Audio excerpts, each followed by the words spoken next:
Okay, to evaluate this definite integral, the first thing we're going to do is rewrite it in simplify it algebraically. Okay, so I recognize here in the denominator there's a single term, and I can divide that into each term in the numerator.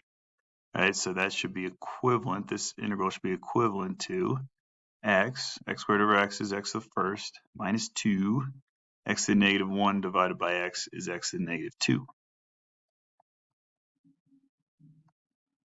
All right, and then I perform the calculus, and I'm going to add 1 to that, right? So that's x to the negative 1 divided by my new power. All right, and you can check that. Remember, you can always check these. Take the derivative, 2x over 2x. Derivative of 2x is 2.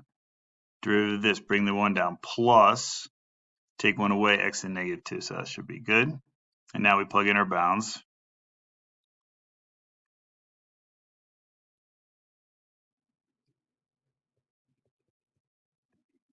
And then plug in 1.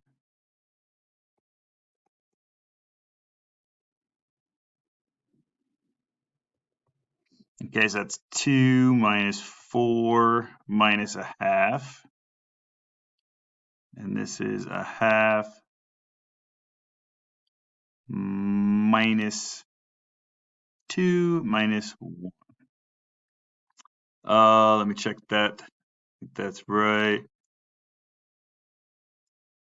So this is negative 2. This is negative 5 halves. And this is, let me come over here.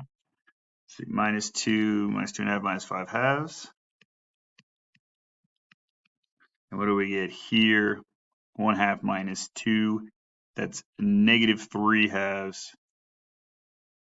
Minus 1 is 5 halves. Yes. Minus 5 halves. And you get 0.